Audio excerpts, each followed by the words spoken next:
Entonces ya vimos cómo se aplica y cómo funciona esta ecuación. Y en particular llevan el nombre de ecuación recursiva o mapa iterado porque estamos haciendo repeticiones. La usamos una y otra vez. Por ejemplo, si partimos en población de 4 y nuestra tasa de crecimiento discreto es de 1, entonces al aplicar esta formulita para el siguiente tiempo, lo que tenemos que hacer es sustituir utilizando esta ecuación.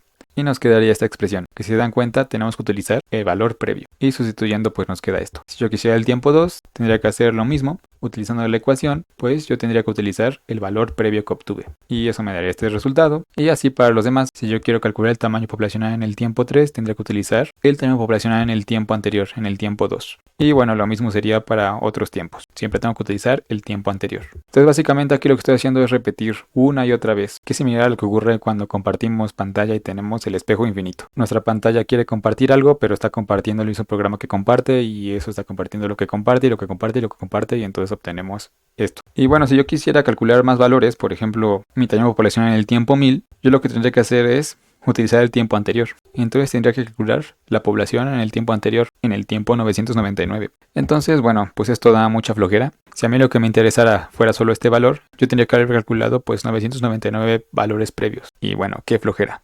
¿Acaso no hay una forma más inteligente o más rápida de calcular esto? Y bueno, para muchos modelos no los hay. Para muchos modelos tenemos que hacer esto. Y bueno, para hacerlo podemos usar computadoras. Pero pues el modelo exponencial es un modelo especial, porque es un modelo bastante simple y por lo tanto sí vamos a poder llegar a una expresión que nos haga todo más sencillo. Entonces, ¿cuál es esa ecuación? Si partimos de nuestra ecuación diferencia, notemos primero que tenemos aquí esta variable que es común a estos dos términos y la podemos factorizar y obtener esto, 1 más r multiplicado por nt.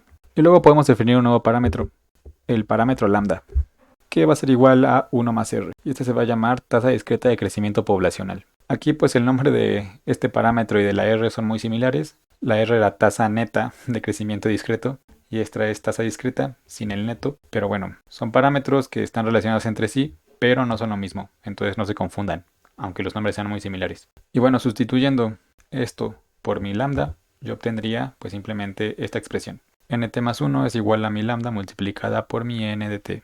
Y vamos a ver cómo funciona esta expresión. Si yo tengo una población inicial n0 y quiero la n1, pues simplemente al aplicar esta formulita tendría que sustituir. Y me queda lambda de n0. Si se dan cuenta, aquí lo que estoy haciendo es otra vez iterar y repetir. Para obtener el valor que sigue, tengo que utilizar el valor previo. Si yo quisiera el valor de n2, entonces aplicando esta expresión tendría lambda por n1. Y bueno, sin embargo yo ya conozco el valor de n1. El valor de n1 está aquí arriba. Entonces yo puedo sustituir mi n1 por ese valor y obtengo esto. Y bueno, simplificando esta expresión, simplemente obtengo lambda cuadrada por n0. Para n3 tendría que hacer exactamente lo mismo. Aplico esta formulita, me queda lambda por n2 y yo ya conozco el valor de n2, que es este valor que tenemos aquí arriba. Entonces yo lo puedo tomar y sustituir y obtengo esa expresión. Y simplificando nos queda n cúbica por n0. Para n4 haría lo mismo, sustituyo, conozco este valor, entonces lo sustituyo y simplificando nos queda esto. Entonces ahora lo que nos interesa son estos valores resultantes que vamos a poner aquí. Aquí es lo mismo.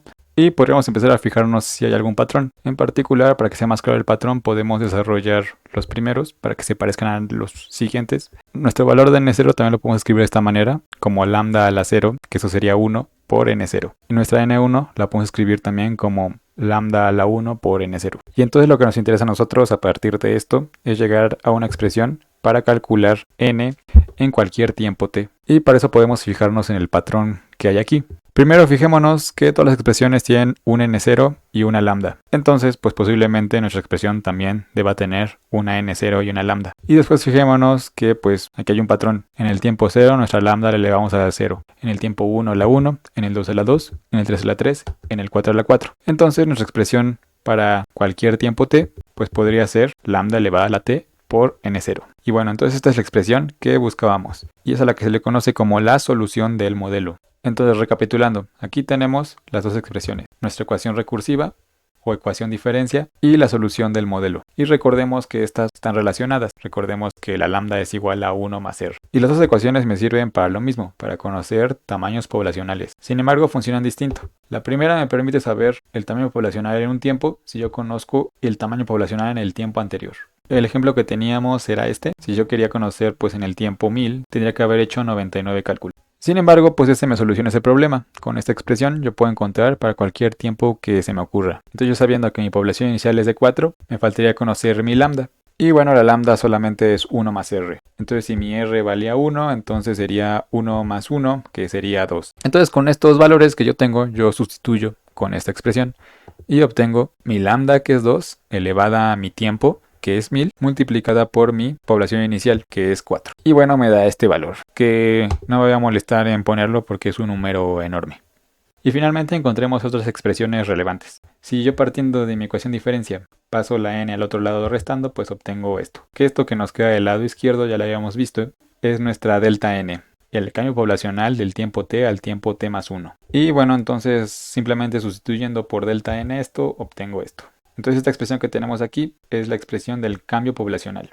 Y aquí nada más para recordar qué significa esto. Si yo tuviera 4 conejitos en un tiempo t y en el siguiente tiempo tengo 6, entonces el cambio poblacional pues es la diferencia entre estas dos cosas, que serían 2. Tengo 2 nuevos conejitos. Otro valor relevante en la modelación matemática es el cambio poblacional per cápita, que es un valor que describe cómo estos 4 contribuyen a estos 2 individuos en promedio. Entonces, si yo tomo estos 2 individuos que fueron mi cambio poblacional y lo divido entre los 4 que tenía, yo puedo concluir que cada uno de estos individuos contribuyó con un 0.5 al cambio poblacional. Y para obtener este 0.5, lo único que hice fue dividir nuestro cambio poblacional entre el número de individuos que yo tenía, n de t.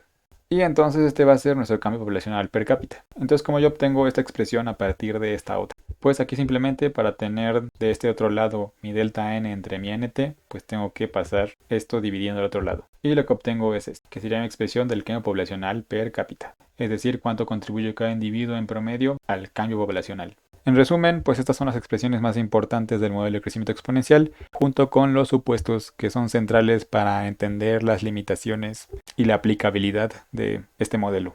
Y aquí nomás para redondear y ver qué significa este valor y cómo se relaciona con nuestros supuestos, recordemos que nuestra R no era otra cosa más que la diferencia entre la tasa de nacimiento y de mortalidad per cápita, las cuales estamos diciendo que son constantes. Y como consecuencia, pues la R también va a ser una constante. Entonces aquí lo que estamos diciendo es que el cambio poblacional per cápita es una constante, nunca cambia. Los individuos siempre contribuyen de la misma manera al cambio poblacional. No importa si yo tengo muchos individuos o pocos individuos, siempre van a contribuir de la misma manera al cambio poblacional. Y bueno, esa va a ser una diferencia importante con otros modelos, como el modelo logístico, que vamos a ver más adelante.